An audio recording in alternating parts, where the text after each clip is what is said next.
অর্থ সহায়তায় বিশ্বের বিভিন্ন দাতা সংস্থাগুলোর কাছ থেকে ভালো সাড়া পাচ্ছে বলে জানিয়েছে বর্তমান সরকারের অর্থ উপদেষ্টা ডক্টর সালেউদ্দিন আহমেদ। বলেন, সহযোগিতামূলক ব্যাংকিং করতে পারলে দেশে ঋণ খেলাপির সংখ্যা কমে আসবে। কর্মসংস্থান ব্যাংকের বার্ষিক ব্যবস্থাপক সম্মেলনে এসব কথা বলেন অর্থ উপদেষ্টা। দেশের বেকার যুবকদের কর্মসংস্থানের লক্ষ্যে প্রতিষ্ঠিত হয় কর্মসংস্থান ব্যাংক।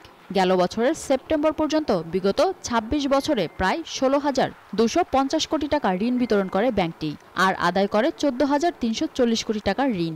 এই সহায়তার মধ্য দিয়ে প্রত্যক্ষভাবে সুবিধা পায় প্রায় ১১,১২,০০০ মানুষ। এবার ব্যাংকটির মনোযোগ নারী ক্ষমতায়নের দিকে। তাই প্রতিষ্ঠানটির ব্যবস্থাপক বার্ষিক সম্মেলনে সব ক্ষেত্রে নারীর সমতা ও দেশের অর্থনৈতিক বিকাশের লক্ষ্যে বিশেষ ঋণ কর্মসূচি সঞ্চিতার উদ্বোধন করা হয়। 0.5%, 3.5% অন্য ব্যাংকের তুলনায় অত্যন্ত কম, এবং এতে আমরা কিন্তু খুব খুশি না।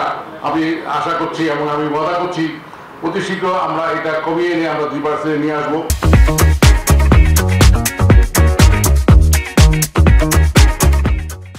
অনুষ্ঠানে যোগ দিয়ে কর্মসংস্থানের ব্যাংকের সার্বিক সহায়তায় সন্তুষ্টি জানান অর্থ উপদেষ্টা। প্রতিষ্ঠানটি সাধারণ ব্যাংকিং সেবায় যুক্ত হলে নানা সমস্যা তৈরি হতে পারে বলে মন্তব্য তার। আমরা কিন্তু দাতা সংস্থার মোটামুটি খুব ভালো সারা পাচ্ছি। আপনারা জেনারেল ব্যাংকিং দিকে না যাওয়া তো বেটার হবে। জেনারেল ব্যাংকিং এ গেলে কিন্তু এখন যেভাবে ম্যানেজ করছে ফোকাস, জেনারেল ব্যাংকিং এ গেলে কিন্তু নানা রকম সমস্যার সমাধান। একই অনুষ্ঠানে যোগ দিয়ে কেন্দ্রীয় ব্যাংকের গভর্নর জানান, সম্পদ কম থাকায় প্রত্যাশা পূরণ করতে পারছে না বিশেষায়িত এই আর্থিক প্রতিষ্ঠান।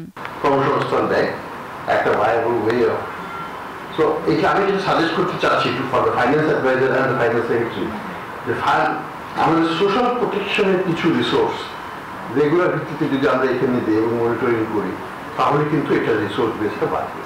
অনুষ্ঠানে ক্ষুদ্র নারী ও সফল উদ্যোক্তাদের হাতে চেক ও ক্রেস্ট তুলে দেন অর্থ উপদেষ্টা ও গভর্নর। মিনা ফেরদাউস, নিউজ 24, ঢাকা।